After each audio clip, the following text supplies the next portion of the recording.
Angazi noma uzothi kuyinhlanhla ukuba yimi noma kunjani. Bazonke eikaJesu ikhuluma zilapha. Kodwa mase kuyimina kuthiwa ngimoni. Bantwana bakaNkulunkulu ngiyabingelela egameni likaJesu. Ngibingelela ibandla lamasibulo abhalwe encwadini nakuNkulunkulu.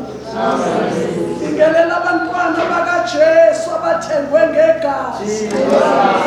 Abahlanganyela nezigidigidi zengelosi. Abakhonza nemimoya yabangcwele nabaphelelisiwe.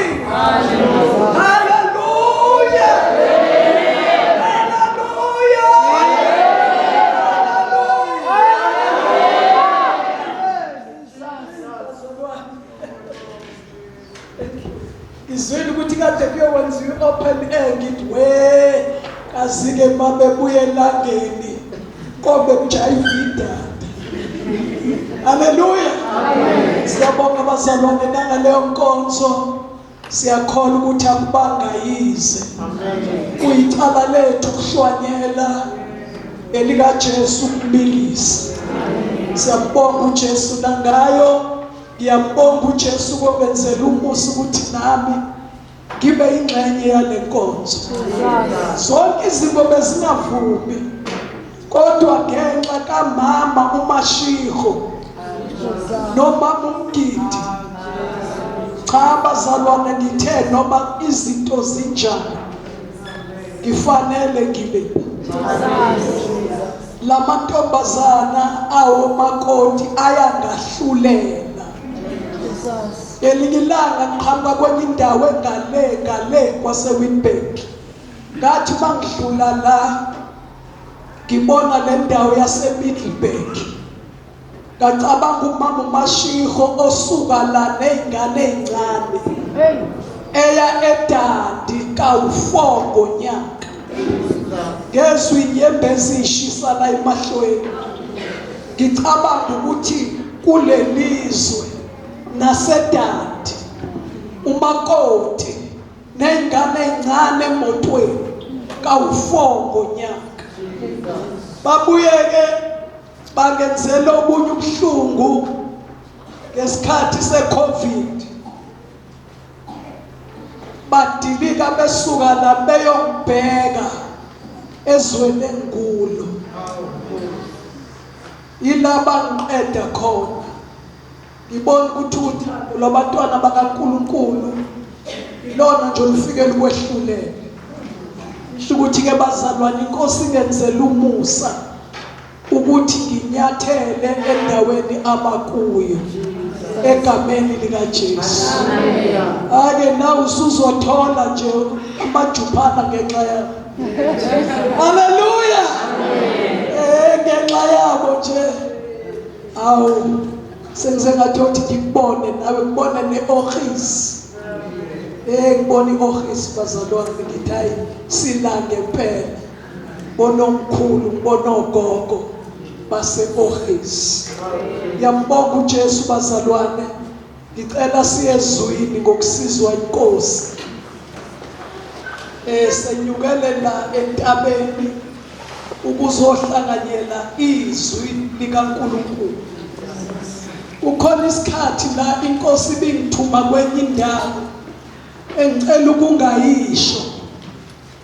Manje inhliziyo yami ithi inkosi angifisi ukuba lapha ngenxa yabantu abathile. Kodwa ngicela ukuba lapha ya ngoba wena Nkosi ufuna ngibe khona. Manje kuthi ke ngilele ebusuku ngibone le ndawo evulekile. Ngizibone ngingedwa kuyo. Ngimemeza engathi ngiphethe lokho. Ngimemeza izwi elithi memeza. Bese ethu Isaya ngiyomemezani na. Bese lithi izwi leNkosi tshela abantu ukuthi yonke inyama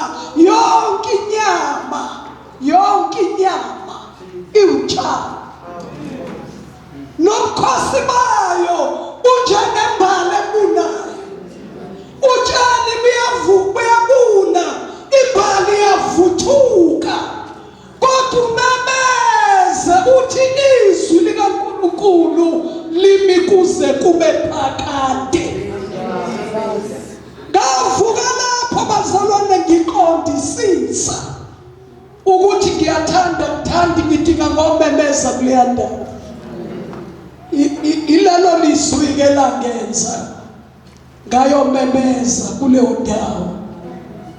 Izwe kuthiwa kugcwele inkundleni zokuxhumana ngenhlanhla kaJesu, angina WhatsApp, angina lutho, angina Facebook, angina lutho ngezathu zami. Haleluya. Kodwa ngiyambonga uJesu bazalwane. Phela siyezwini. Ake sibheke incwadi kaHezekhaya isahluko sesibili. Mayinkosi ivuma sisheshe sihlukane ukuze abangcwele bathi kuyorefresheka kancane. Mhlawumbe enkonzweni yakusihlwa sobe sesithe ukuba right. Lana kukhulunywa ngokubizwa kukaHezekiya. Chapter 2 verse number 1. Incwadi kaHezekiya isahluko sesibili. Okay, ngicabanga bazalwane ukuthi sonke siyangena esizulwini. Ngithi sihambile phela. Sonke siyangena esizulwini. Sonke siyangena esizulwini.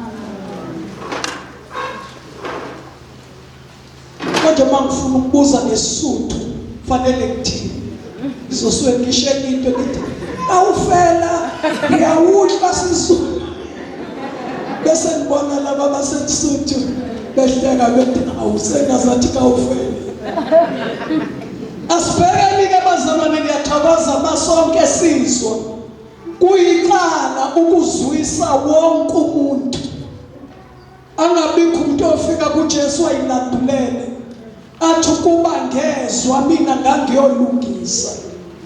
Kukhona amazwi la kuyinkonzo yomama, inkonzo yobaba, khona nabantu abasha kubona khona ngisho usonto sikole. Sengiyabona ukuthi igama nje ukuthi inkonzo yomama ngoba sikhona sonke. Amen. Khona no GO bakhona. Lamazwi bazalwane ngicela ukuthatha iverse nje elilodwa. Uverse number 1 esingamunderline saqhubeka ke nokufunda. Lithi la izwi lenkosi wathi kimi, ndodana yomuntu, yima ngezinyawo zakho. Yima ngezinyawo zakho. Ngiyakukhuluma nawe. Yima ngezinyawo zakho. Ngiyakukhuluma nawe. Wangena kimi umoya esakhuluma kimi, wangimisa ngezinyawo zami. Ngamuzwa owakhuluma nami. Kuqala kuthiwa ndodana yomuntu, yima ngezinyawo zakho. Ngifuna ukukhuluma hayi nani, ngifuna ukukhuluma nawe. Wayesengimisa-ke ngenyawo zami, ngamuzwa owakhuluma nami. Kusho ukuthi kumva ngoba eseme ngezinyawo sekungena umoya kaNkulunkulu kuye, wamisa ngenyawo, wamenza ukuthi akwazi ukuzwa uNkulunkulu ekhuluma naye, ukuze ayihambe indlela yokuba umlandeli kaJesu. Amen. Amen. Verse number 3. Wathi kimi, ndodana yomuntu, ngiyakukuthuma kubantwana baka-Israyeli, izizwe ezambukayo sengihlubukile bona nawoyise baphambukile kimi kuze kube namuhla. Verse number 4. Banabantwana abanobuso obulukhuni nenhliziyo enqala. Ngiyakuthuma kubo uyakuthi kubo, isho kanje inkosi uJehova ithi, bona-ke noma bezwa noma benganaki ngokuba bayindlu ehlubukayo, bayakwazi nokho ukuthi kade ekhona umprofeti phakathi kwabo. Unote leli gama lomprofeti, umuntu omprofeti okhuluma amazwi kaNkulunkulu phakathi kwabantu, ethi usho kanje uJehova, kungebe ezinye izichibiyelo zamazwi omuntu. Umuntu owumprofeti umuntu odlulisela kubantu ukukhuluma kwezwi likaNkulunkulu engenamahloni okuthi usho kanje uJehova. Verse number 6. Wena ndodana yomuntu ungesabi namazwi abo, noma ameva namakhakhasi nameva kukuwe, uhlezi phakathi kwawofezela, ungawesabi amazwi abo. Ungapheli amandla ngobuso babo, ngokuba bayindlu ehlubukayo. Uyakukhuluma amazwi ami kubo noma bezwa noma benganaki ngokuba bangabahlubuki. Kepha wena ndodana yomuntu, yizwa engikukhulumayo kuwe, ungabi ngumhlubuki njengalendlu ehlubukayo. Vula umlomo wakho udle engikunika khona. Ngicela sisho sonke, vula ini umlomo. Wenze njani? Udle lokho engikunika khona. Kodwa kuqala vula umlomo wakho. Verse number 9.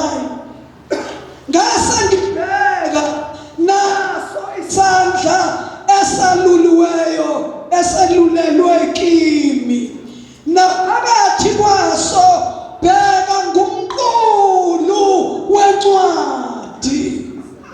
Hayibo, kanti ubani lo phakayo uma abantu sebekhamisile? Uphaka uNkulunkulu, ubanika hayi istamp nepapa, ubanika umqulu wencwadi. Verse number 10.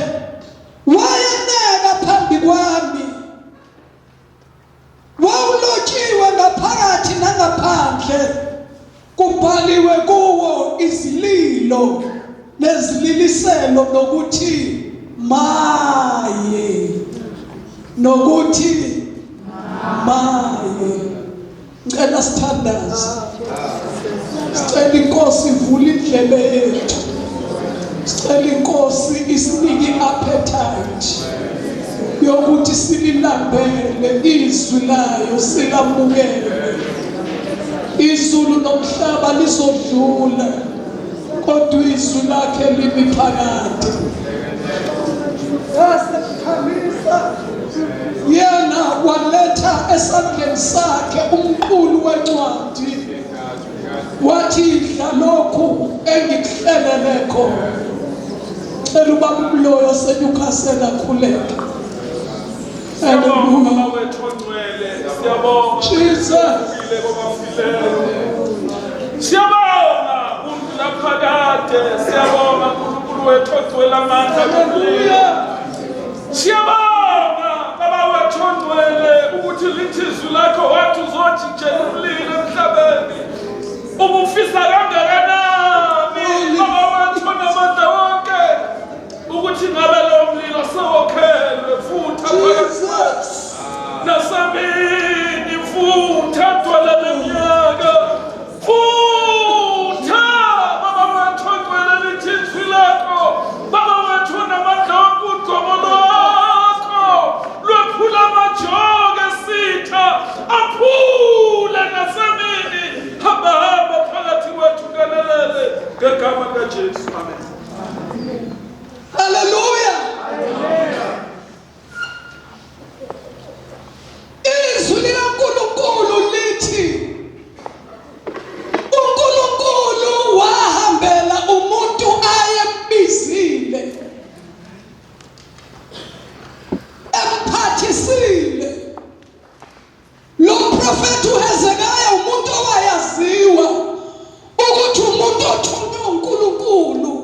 zabo.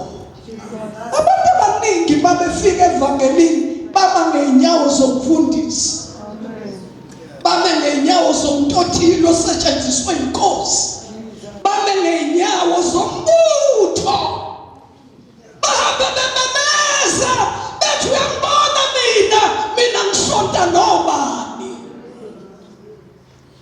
Ngenhlanhla-ke ngisheshe ngiyihlambulule ukuthi angisonti namuntu. Uma nje usuke uyishola into yakho usonta nami, usho ukuthi usonta wedwa. Angisonti namuntu, ngihlanganyela nabo bonke abantu abesaba uNkulunkulu futhi ngumngani wabo. Ngabangani ukuzwe izwi lenkosi ukuthi kukhona kanti ukuthi uyaba nomngani. Ithi incwadi yeZakho, ngingumngani wabo bonke abakwesabayo. Hawu ngajabula ukuthi hayibo kanti ngisuka ngingoni mangiba nomngani. Hayi kafanani wabo bonke abesaba uNkulunkulu, ngiwufrende wakhe.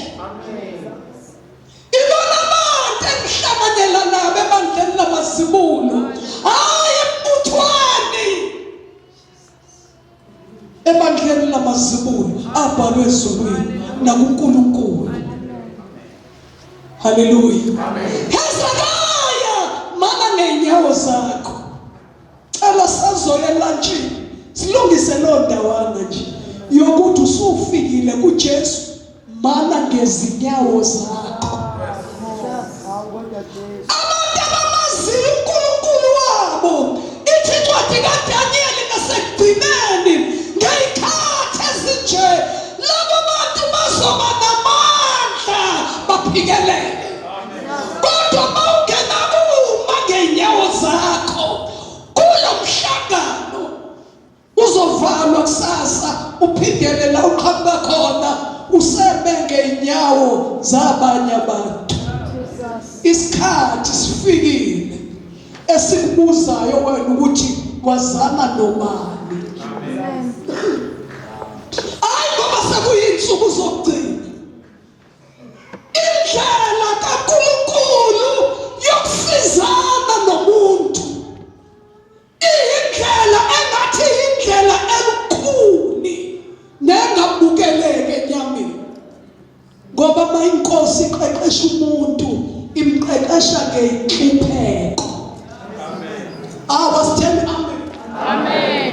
Noma sishiswa ilanga asitheni amen. Amen. Mahawungena seduze kwakho umthinte.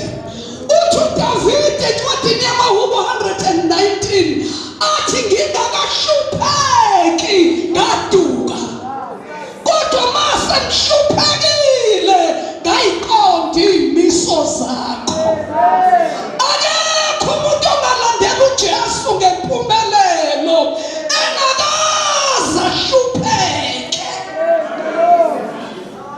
Abantu abaningi bayibuza ukuthi ngisindisiwe, baze bathi abanye babexoxa angazi ngihluphekela kangaka ngoba nokweshumi ngiyakukhokha. Ubathi uduke khona lapho nje, ayikho into yokukhokha okweshumi. Okweshumi asikukhokhe, okweshumi siyakungenisa.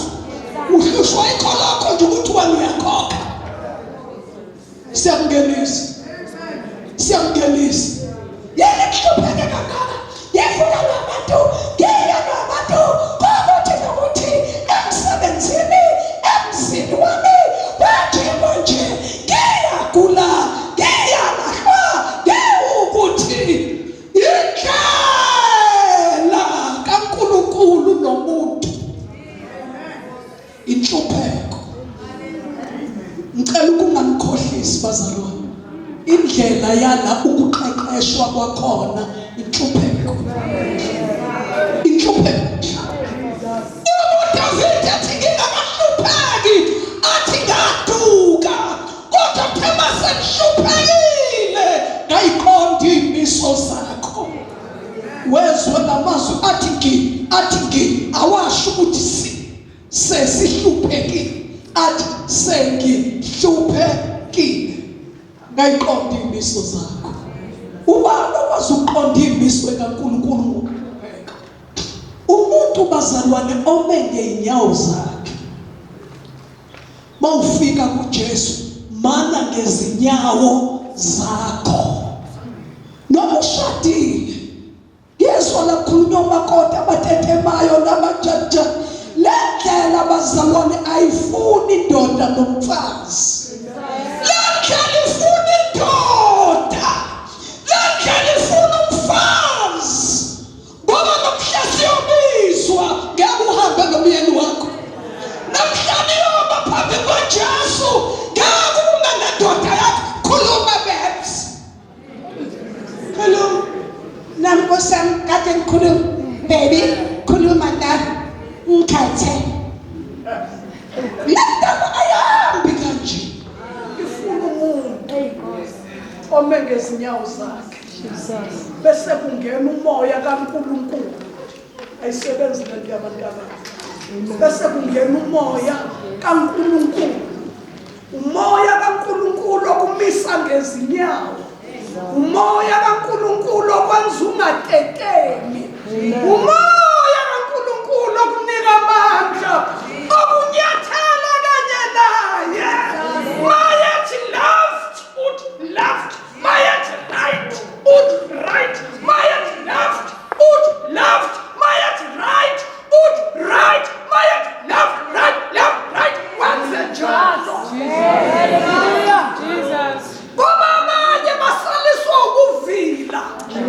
Kuminkosi ithi uphakamisa isipidi.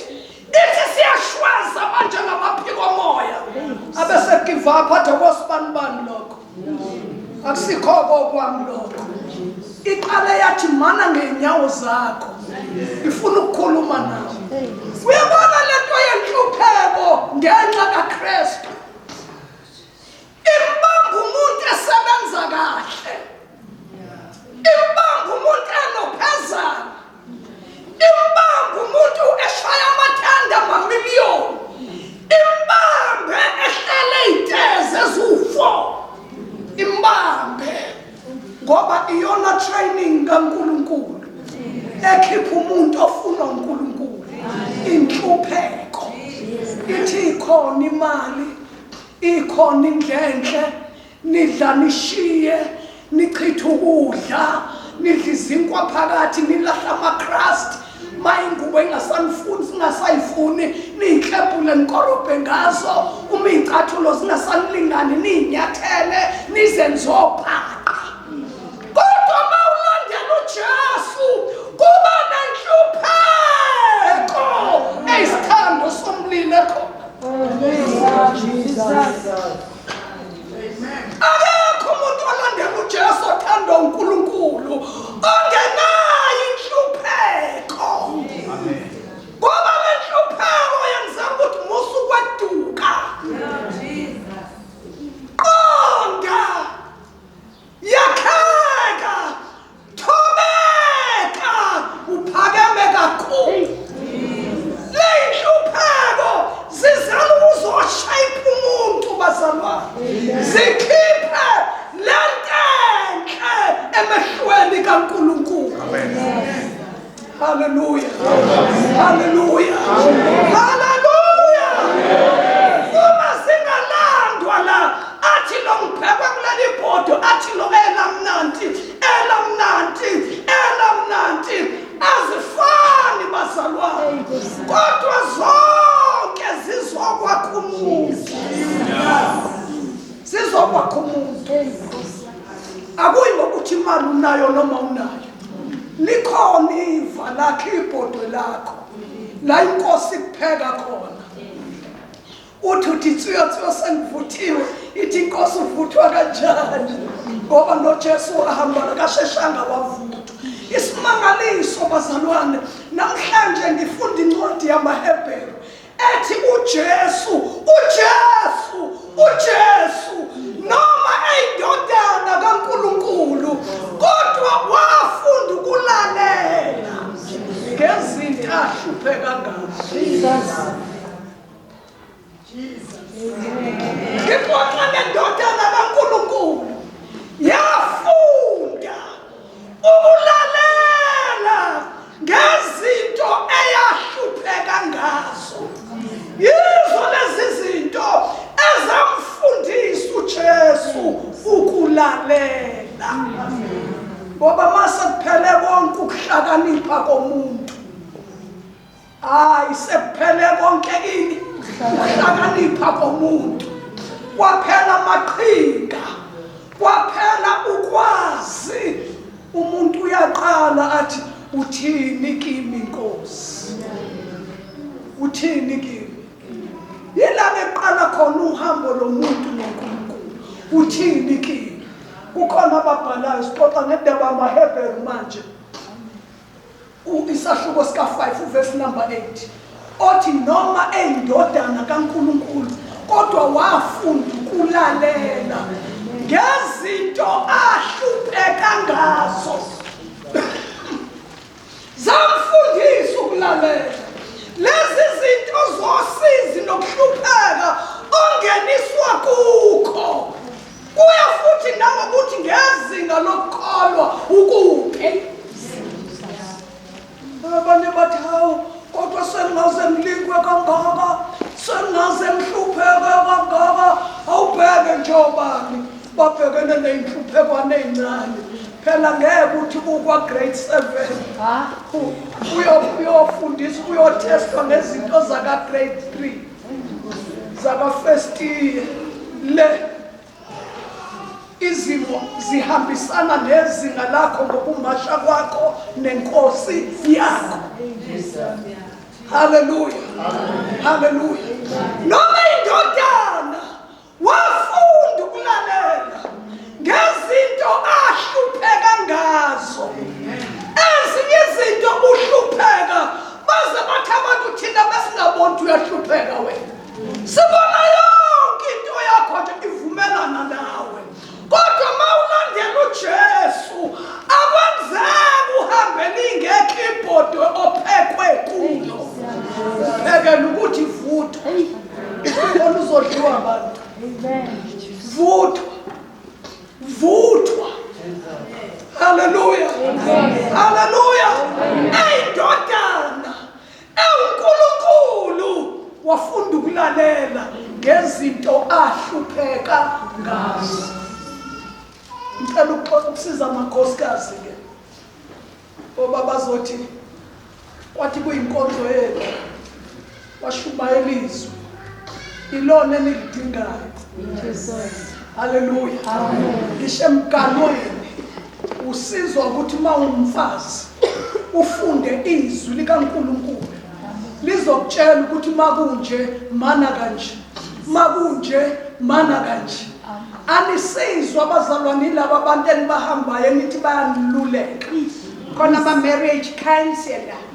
Umisimo sinje sidinga marriage counselor. Hambani niyobapha imali. Bafundela lokho. Kodwa indaba yomuntu nomgano wakhe illa ezwini. Yizwi eliba isibane enyaweni, libe ukhanya endleleni, libe nzuye phambili. Amen ezithi mana ntsele. Kodwa izwi kaNkulunkulu liba isibane enyaweni, libe ukhanya endleleni. Likukhipha la kuthiwa khona kuphuma.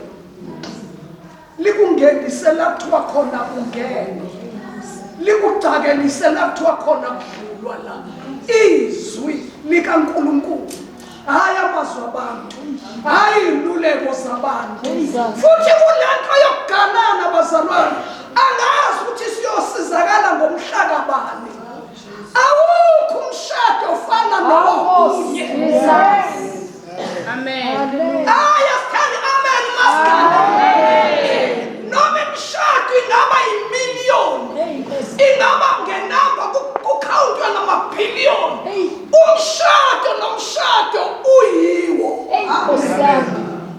Akekho umuntu ongakusiza maqondana nomgano wakho. Akekho.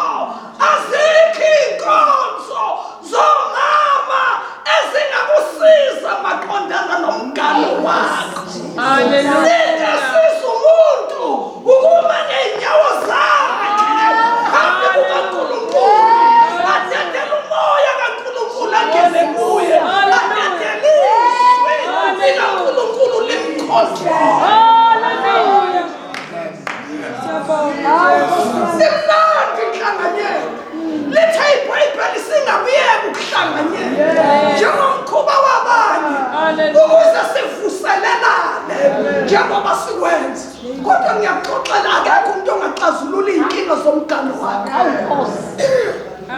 kunjena nje asithembe. Hayi asithembe. Bona abantu asebelela sebencana nokuthi nje. Usho umshado lo wakho owakho asithembe.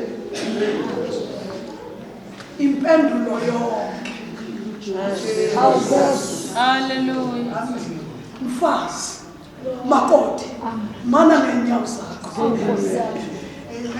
Dedela umoya kaNkulunkulu, dedela umoya kaNkulunkulu agcwalise impilo yakho. Jesus. Bese uzokwazi ukuba nendlebe yokuthi makukanje ngiphume kanje. Jesus. Hey, awesome. Hallelujah. Hallelujah. Amen. Uma siya kumama umngomezulu siyobika inkinga zemgalo yethu. Akazange agane kwaZulu. Akaze nje ahlale nobaba uZulu. Nguwena ohlale nobaba uZulu.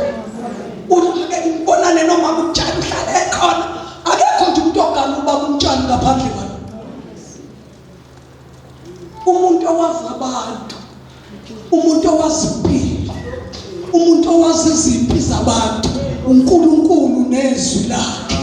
Sizohlangana pho ukuthi angisize. Sizohlangana esiqumelo sithatha la ukuthi kusukela namhlanje ngima ngenyawo zami. Igrowth ikhona, indoda iyangithanda, imali ikhona, ngiyaphila kunasibhobo kodwa namhlanje ngithatha istand sokuma ngenyawo zami. Ngicela umoya kaNkulunkulu agcwalise impilo yami ngikwazi ukuhamba kule ndlela. Awususiza ukuthi ubukhona eMiddelburg. Mhlawumbe ubuze njenami uzojabulisa amadodakazi akho. Anginami kushithize kanjani. Kodwa bazalwane uzosiza ukuthatha isinqumo namhlanje sokuthi ngizoma ngezinyawo zami. Ngiyayeka abantu abakhulumayo. Hey bazalwane, uyazi ukuthi ngesikhathi uSamson ebhekana nengonyama eya esithandweni sakhe ngale uyesithandweni sakhe. Kodwa endleleni kuvuka ibhubesi. Abaphela abantu abazibukeli. Uma ungena ebhodweni lokulikwa. Abantu bayama bathi kelele. Kushobona bendlu yakini. Bathe kholwa kangaka. Eshumayela kangaka. Efakaza kangaka. Hey, nali ibhubesi. Kodwa uyikholwa lime ngenyawo zakho. Awubuze enyameni nasegazini. Makuvuka leli ibhubesi livukela wena. Livukela wena. Alivukela abantu. Awuzothola abantu abathi samthandazisa. Uyalazi lelo temu. Uyabona umzalwane bayeke bathi baba Mngomezulu ngiyamthandazisa. Ubakhohlwa-ke. Unengahlukana nje nawe awayeke lamangakhe. Akhohlwe ukhumbula mhla ibona. Awusebenza kanjani? Hayi. Siyathandaza. Ungamuzwa uthi siya enoba. Siyathandazisa. Umthandazisa unoba. Ubani lo oshonayo ukuthi siyakuthandazisa. Ngoba le ndlela uyihamba ngokuthi umile yini ngeenyawo zakho. Ngami nangeenyawo ze-cellphone. Ela khona abazalwana abamnandi kabi. Uma kuthi nje qhuwe empilweni bacabanga inamba kaSorenso. Manje laphula kuhle lokho bazalwana. iBhayibheli lithi sithwalisane imithwalo yethu. Kodwa ngiyaxoxela le ndlela ihanjwa ngokuthi uthathe isinqumo sokuthi ngizoma ngezinyawo zami. Ngidedela umoya kaNkulunkulu kube uyena ongifundisa. Angiyise ezwini angabhulele lona ukuthi mayinkosi ikhuluma kanje mina ifuna ngibe kanjani. Indaba yethu iphela lapho. Abantu abasizakala nathi basizakala ngoba sesinqobile.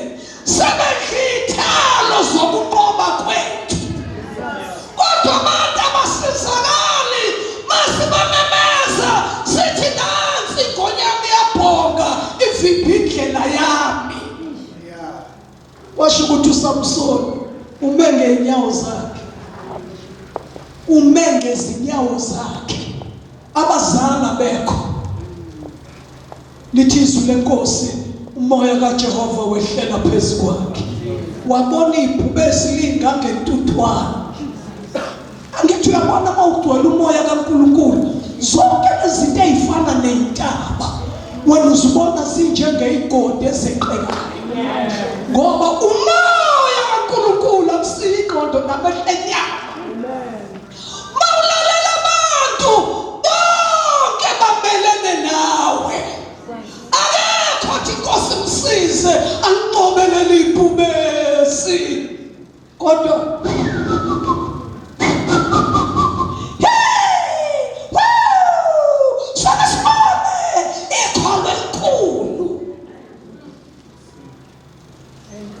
umoya kaJehova wehlela phezu kwakhe, waqonda ngqo ebhubesini.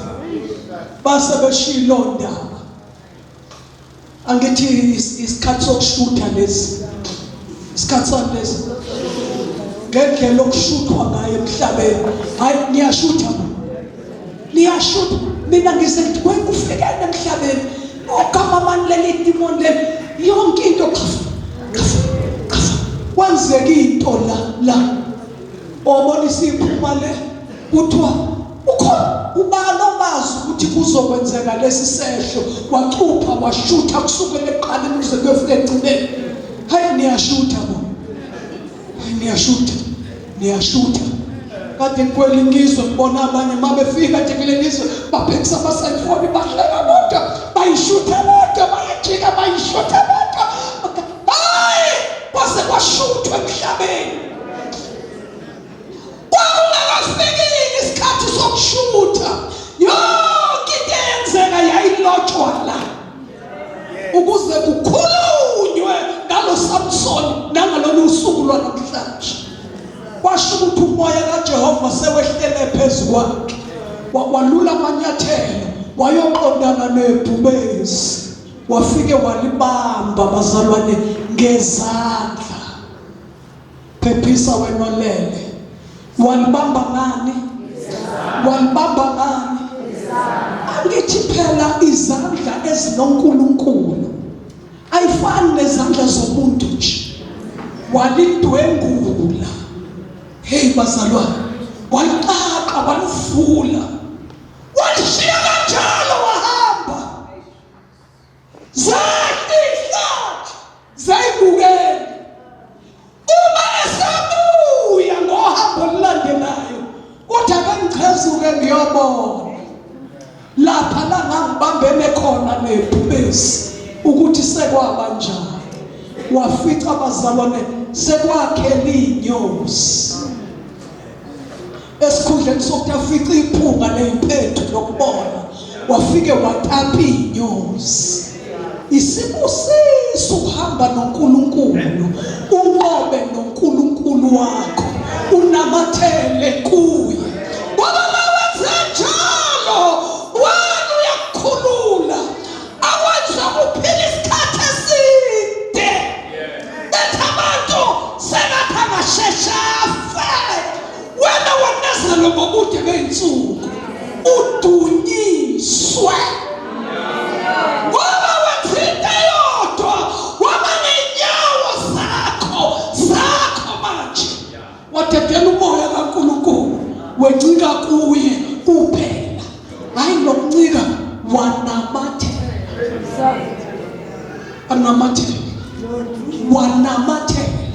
Uyayibona ukuthi le ndaba sekholweni ifuna mina, hayi thina. Ifuna mina, hayi thina. Haleluya. Weba sibesifazane, nangu umuntu wesifazane la encwadini yamakhosi, isahluko sika-4. Nangu umuntu wesifazane. Okokuqala kudlula inceku kaNkulunkulu, la umprofeti uyadlula. Lo muntu wesifazane ome ngenyawo uyasenza ukuthi le ndoda edlula la njalo yindoda kaNkulunkulu. Utshela umyeni wakhe, ngoba umuntu wesifazane manje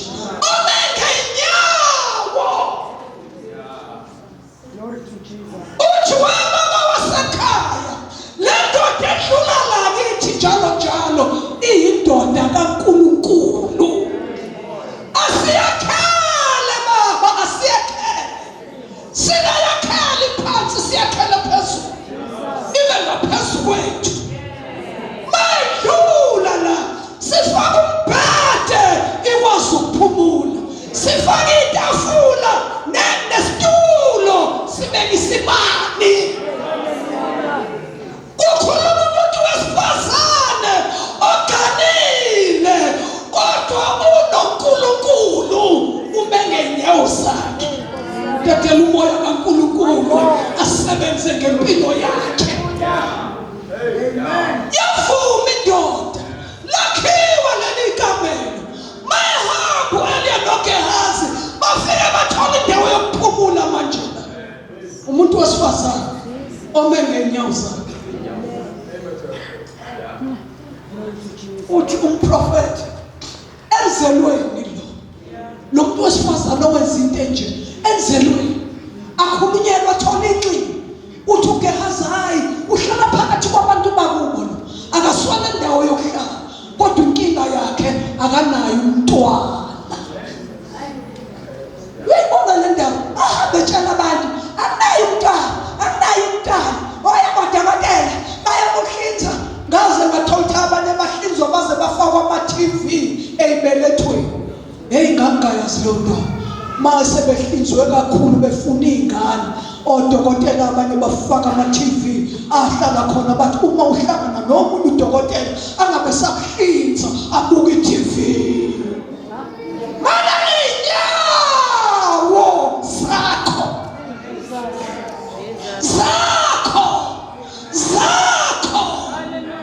Tatela umoya kaNkulunkulu aqondise indlela yakho. Lo wesifazane uthi weliyambize wamala inyanga wathi kusasa ngonyaka ozayo ngalesikhathi uyobugona umntwana. Angithi lo wesifazane ume ngenyawo zakhe uyobugona umntwana ngonyaka ozayo ngalesi sikhathi. Uthi lo wesifazane wenza kukaNkulunkulu musuku umkhohlisa.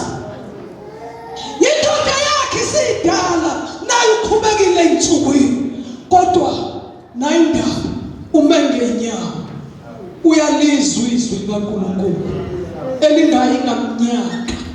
uSara wathetha ingane ena 90 uAbrahama ena 100.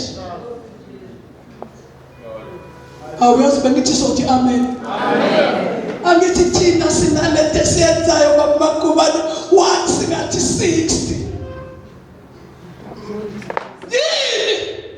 Umuntu usafika ku-60. Nakho phela sengifika ku-60. Ngixoxa ngomuntu wesifazane mina wayinendoda eme ngenyawo zakhe ezwe ukuthi uNkulunkulu uthi wathetha ingane ethi 90. Nabonqala ukuyixoxa indaba yamama uMhlongo ukuthi engezi yasikhulile ethi 90. Hayi manje nje sebengikhotela ngevesika abanye athi 75 years uma kunebhansela to 80. Mina ngithi mangife ngina 100 ngoba ngihambe ngisemusha 120. Ngimemezele lezi zahlulelo sengihlele esihlalweni sekubeka ubhola ngihamba ngenyawo ezintathu umlomo uyobungagugile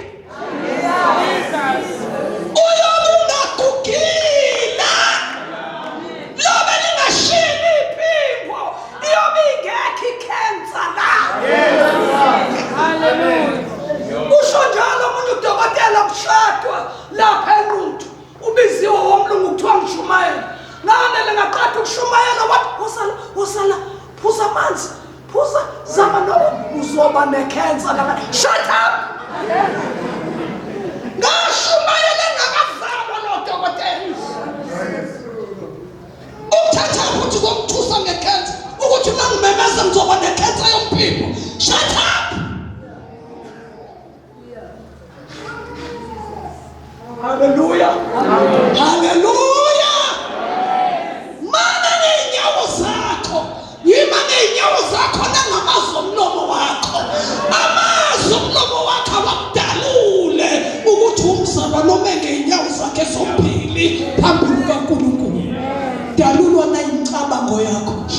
Usucabangiswa kwabantu abangamazi uNkulunkulu. Khulumiswa kwabantu abangamazi uNkulunkulu.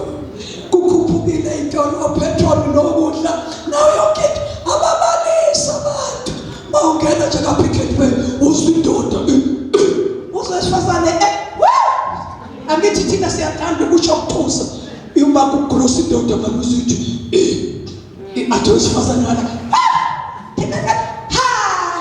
kungcono ngabe ngisenomama thina sibabazi bazalwane sibeke inyawo zombili lithi izwe liyolapha kodwa iy'nceku zami ziyosutha. Baze ngijabulela abahlala nami ukuthi kothi kulambe ngishideni yakubo bona bobe besutha bonke abahlezi nami ngoba izwe lizolamba vele izwe lilambile kodwa iy'nceku zami zizosutha. kodwa nkosami ney'cathulo sey'dula kangaka ney'cathulo mina ngibambe izwi bazalwane kuthi u-Israyeli wamasha ehlane 40 years iy'ngubo zabo ayiguganga iy'cathulo zabo ayiguganga. Ngiphila lapho nje ngigqoka ngize ngikhiphe ngibuphe ku-right akunikeli nento esishuke kamakwapho hayi phela ngiyibonile loo nto ngiqala ukushumayela umuntu uma eklini iwardrobe yakhe konke lokho sekusefele emakhwapheni nosebaguga la emqaleni eze nakho ngoplastic kade eklini iwardrobe mayesefika kimi athi wena nkosazana kuzoba njena kube njena uma sithandaza sekuzoba nje aqala ngifake imvuselelo ukuthi uma ngivula lo plastic ngifica lezi zinto okokuqala nje zu-oversize mina ngu-size 32 kade eklini wardrobe yakho ugqoka 40 athi inkosi ethakulethe la ngithi ngivula wonke lo plastic yonke le dayivele uNkulunkulu vele uNkulunkulu akuveli Amen. hambe besicathulo uhambe ngaso hlupha-ke manje le y'ngane ziwathanda amaqoksi uqoksize baba ngikubusayi-5 ngithi manje ngizothini ukuphi isicathulo ngoba wena uthanda ukushishimiza uyashishimiza inamasono manje ngoba mina nakho yabo nakho ngisemncane ade kekhuzane njalo baba ukuhlobetha ngekho umakoti omncane semncane ngizoba mdala ethi 90 kuya le ngoba sekukhulile sekuvuthiwe njengeqhinqa lamabele lapho sekuvuthiwe ngizoya kuJesu sengimdala nganelisiwe izinsuku. Amen. Thabanye wasinani wasingani thina siqale zona lemnandi bazalwane kwaqhuma siba kuhijack imoto khona la hayibo siyaduma ezona enhlala kulo siyaduma kodwa kukhona imfihlakalo engayibona ukuthi uIsrayeli ehlala eGibhithe amaHebheru lawa kwathi laba yabehlaselwa ngomaskito bonke bephunga omaskito ngeyinhlupheko eziwu-10 laba bangala akukho maskito asithethe amen laba bangala amanzi ayaphenduka abayigazi bashona into abazoyiphuza same place laba bangala baphuza amanzi aklini endaweni eyodwa asitheni endaweni eyodwa laba bakhala ngey'ngqangqa isepushini amaselesela asebhodweni amaselesela wardrobe amaselesela ndiza kusilini laba bangala amaHebheru baselesele free amaselesela wekho bazalwane zathi mase ziyofika seyizodla egazini isimangaliso sikaThena kwasekuphuma ingelosi yagijima yathi hlabana amawundlu libheca igazi ebakhothameni eminyango namhlanje kuzingelosi ezobhubhisa izobulala wake up akushiwo ngoba nakho abawabonanga amaxoxo ababona hayi thina uNkulunkulu uyazivikela inkosi yakufuna umuntu oma ngeenyawo zakhe adedele umoya wakhe uyasebenza impilo yakhe amnika i-direction. Yafika ingelosi yathi uma ungahlabi udla ugcobe la igazi, ingelosi yokubhubhisa nakuwe noma umehebhere izofika ibulale. Kwadinga basukume bame ngeenyawo zabo, bame ngezinyawo zabo, bahlabe nabo, bagcobe igazi. Yafika ingelosi yokubhubhisa ebusuku, indiziso kokhozi. Kwakhala endlini kaFaro, kwakhala izibulo selifile, kwakhala inkomo, kwakhala. Kwathi kumahebhere ingelosi bayithi yadlula, ibona uphawu lwegazi, yadlula. Kodwa kudinge basukume benze. Ayikho into yamana bazama ngisho khona la ayikho into yamana. Ngoba ngisho insindiso ayifiki mawuthenje nje. Udinga uqala uzwizwe, ulilalele ngempela. Udevelop umoya wokwesaba uNkulunkulu ukuthi uma ngikholwa ngizoba nokuphila okuphakathi, uma ngingakholwa ngiyembujiswe nokuphakathi. Dala uma ngenyawo zakho uyamamukela uJesu. Ayikho ezokufika nje thebelele. Mana ngenyawo zakho ufuna ukukhuluma nawe. Wake wamuza uJesu ekhona, wake wamuza uNkulunkulu ehlanganyela nawe ikhathini ezinzima, ekududuza athi ungesabi, athi nginawe. Uphela unyaka uqala omunye, uthi Nkosi mawunami pho wangashintsha. Ukuthi akushintshi, ezulwini kade kwashintsha. Ubizela ukuqhwetha nje. Angithi sihlanganyela nemoya yamangcwele abaphelelisiwe, oSawuli, oPeter, oStefan. Mama usithuli, baphela amandla ndodakazi yami, bayakhwaba bathi woza bangcobo woza, sadlula lapho kuyadluleka, woza. Asisonke nje sihlanganyela nemimoya yabangcwele abaphelelisiwe. Asiphela siba ngenyawo zethu, sibe qotho, sibe neqiniso kithina. Haleluya. Mana ngenyawo zakho. Hey bazalwane, siphila kulelozwe. Ngiyangizwe phela namhlanje kodwa uhijackwe imoto la mawuthi nje wehlele emgwaqeni. Ngihlele nithi mina ngizophuma mayithe imoto inkosi ngiyeverele, ngibheke verele mayithi ngiyangala ngasenanda ngiyangakhona. Uma laba bahijack imoto bebona le kaJesu iza ilayisha ibandla lasezulwini, kukhona ingelosi egijima phambili i-AI engatshelwa ngayo kwathiwa mangiphuma iyohamba phambi kwami bese kuthi amagimfi alasha le moto engahijackeki, ngoba le moto ihamba ilayisha izigidigidi zayingelosi, ilayisha ibandla lasezulwini. Le moto engihamba ngayo ayihijackwa. Ngijima ingelosi phambili, futhi ngiyajabula inkosi ayisho ukuthi iyogibela emoto iyohamba phambi kwami,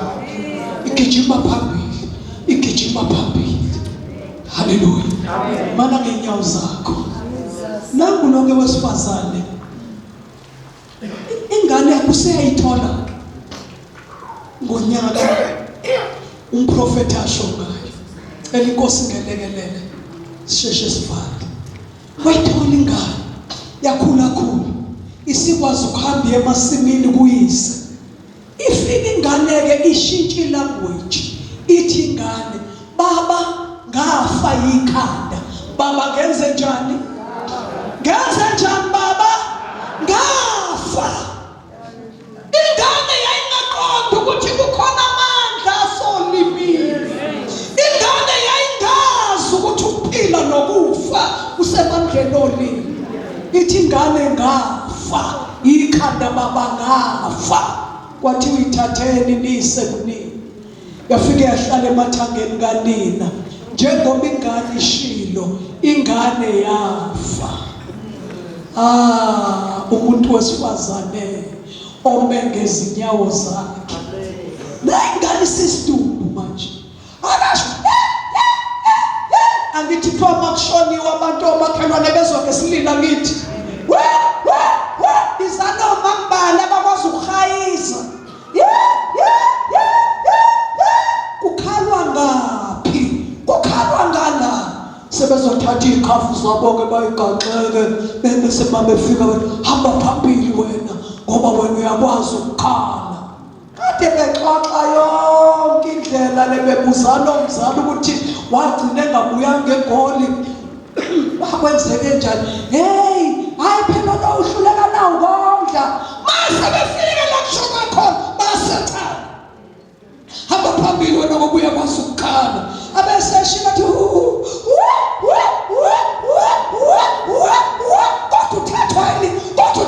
mntakabhuti, kodwa uthathwa lawo wesifazane waqinisa iy'nyathelo zakhe endwaleni. Waba ney'nyawo zakhe akangatshela ngisho indoda ensimini ukuthi ingane isifile. Waphumela endodeni wathi ngicela uthume inceko nembongolo. Uyaphi? Kubuza indoda. Ngiya kumuntu kaNkulunkulu. Uhambelani namhlanje ngoba kusikho kuphela kwenyanga futhi akulona nesabatha. Ithi le nkosikazi eme ngeenyawo zombili yima kulungile. Akachazi ukuthi ngihambelani. Uthe encekweni kuba hamba. Uma ngingakutshela ungami hamba. Ihamba nowesifazane noma ngeenyawo zakhe ogcwele umoya kaNkulunkulu. Waze wayoqhamukela ku-Eliya noGehazi. Wayeseshila umprofethi wathi nangu yaloya mshunelikazi. Angazi ukuthi uzelani isikhathi sinje kodwa uJehova ungifihlele. Lo wesifazane wanyathela waze wayofika. Ngoba engowesifazane ome ngeenyawo zakhe. Hayi ngeenyawo zendoda. Ngeenyawo zakhe. Ngeenyawo zakhe. Bayabathaba nabaphihlikayo. Ayikosabave kunenhlahla nje ngisho umuze ngishadela kona ubabeze alisindisiwe, mameze alisindisiwe, nosisi basindisiwe, nobhuti bakhona basindisiwe. Bonke basindisiwe. Mana ngeenyawo zakho. Ufuna ukukhuluma nawe. Excuse me. Uma befika uthi ngake ngacela umntwana yini akasho ukuthi ingane ifile. Umuntu bazalwane obenga kuKristu akakhiphi noma amagama athi ukhuluma ukuphila. Waseyafunda kwezakhe umprofeti ukuthi kusho ukuthi ingane ayisekho. Wasethi Gehazi thatha udondolo lwami ugijime phambili ufike ulibeke emlonyeni emakhaleni engane nasemlonyeni. Wathi nje lo wesifazane ome ngeenyawo zakhe zombili wathi kuphila kaJehova angikushiyi wena la ngihamba nawe. Bahamba nomprofeti baphambana noGehazi ephethe udondolo ethi hawu nantu ngiphethe kodwa ufike ngalubeka enganeni ingane ayivukanga. Owesifazane wayivalela umlomo wahamba nomuntu kaNkulunkulu baze bayofika. Haleluya. Wakhuphuka uEliya waya phezulu. Wafika wakhothama phezu kwengane. Wabeka umlomo phezu komlomo wengane amehlo phezu ikhala phezu. Wadabisa izandla zengane. Wasukuma. Wamasha waya le. Wabuya wenza sona leso senzo. Yafudumala ingane. Yathimula 7 times. Unina umengenyama. Kanhlali phansi wavuka. Amen. Uyamiwa ngeenyawo. Ukuze ukwazi ukuzwa okhuluma nawe. Amen. Awuzwe enkonzweni uhlezi. Ugitshelisiwe waze wazofika la. Noma ukuthi nje ake ndihambe ngize ngobona eMiddelburg. Sengaze ngife ngazi. La kusizakala abantu abama ngeenyawo zabo. Amen. Badedela umoya kaNkulunkulu asebenze empilweni yabo. Bangenza bakuthandayo. kodwa benze lokho okuthandeka kubo. La indaba maqedwa lapho uvuka ingane nango umuntu wesifazane futhi isimangamiso. Lona ke umfelokazi sesiyathandaza. Ngicela abafelokazi bathi we Jesu. We Nkosi yami. Lona ke umfelokazi. Ugani indoda ewunqo. Hayi lona fayo. Kufika abantu la indoda yakhe isifile. Kanti indoda yafa itsheleka imali yabatshelekisi. Sebefika abantu indoda kade yancwatshwa. Bathi kulo lethi imali indoda yakhe yafa isikwelete yona. Ngale kwalokho sithatha abafana bakho lapho bayobazigqila. Kwasho ukuthi lo wesifazane ume ngeenyawo zakhe. Kuba kwakuwena wayebiza ubhuti wasemzini. Abofuna ikhehle babezana. Uthi le ndaba ifuna umndeni. Lo wesifazane wama ngeenyawo zakhe.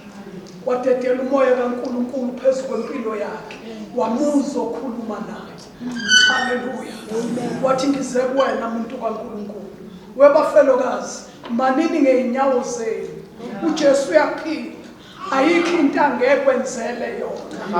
Ondanisa. Yebo ukutshengisa intamo. Ngeke ukusize. Ondanisa. Indaba yakho noNkulunkulu. Yima phambi kwakhe. Azi ukuthi awunalo elinye ithemba. Ithemba lakho nguye kuphela. Wayeseshilo lo mprofeti sesithandaza. Uthi unantoni endlini yakho. Uthi lo mfelokazi anginalutho. Kunamafushana nje amancane ebhodlelani ukhweshe nje lwamafutha amancane. Kwasho ukuthi ume ngeenyawo zakhe. Amen. Wayeseshilo umprofeti. Wathi buyele ekhaya. Musuku ofuna imali ezalayo, uyokhokha imali ezalayo. Ibisiba namankonyana amabili. Ubuye udlule uyofuna ezalayo, uyokhokha ezalwayo. Amankonyana semathathu. Buyele ekhaya. Ufika utshela abafana bakho. Bayoboleka imiphongolo. Bayiboleke bayikhelise egcekeni. Ingabi ingcosane. Uyabona uNkulunkulu mayenza into kwenzela ichichile. Amen. Akakwenzela into encane uNkulunkulu ukwenzela into echichimayo. Wayesefikile wathi wena ke bese uthatha lamafutha ungene ngemva kwesicaba. Uzivalele. Abafana baletha umphongolo wena uyathela wena usemva kwesicaba. Usugcwala bawuthathe bafaka omunye. Yagcwala yonke imphongolo. Wabuyela kumuntu kaNkulunkulu wathi amafutha lamancanyana asegcwele yonke imphongolo isiphelile. Wayesethi umuntu kaNkulunkulu yima ngeenyawo zakho hamba uyowadayisa ukhokhe ikweletu zakho uzondle wena ngesele. Sesiyathandaza. Sekhona bakithi. Haleluya. Hamba udayise bese wenze njani? Uzondle wena ngenjani? Kodwa hamba uyodayisa. Qale ngokukholwa. uNkulunkulu wandisa lamafutha. Uthi futhi sukuma hamba uyodayisa. Akuzukwehla njengenkanyezi ezulwini. Mana ngeenyawo zakho hamba uyodayisa. Thola imali ukhokhe ikweletu. Webazalwane beyikweletu asitheni. Akuve kubuhlungu kuba nesikweletu somuntu. Mawuzohlangana naye ukuthi ishintshe indlela. Asitheni amen. Amen. Hayi amen. Amen. Umntwana cabanga ukuthi usakhohlwa. Asakhohlwa manje. Hamba udayise ukhokhe izikweletu bese uzondla wena ngeseke. Lo mama waphenduka ubusiness lady. Waba umthengisi, waba isigwili, wadla kahle asimeni ngeenyawo ezekaya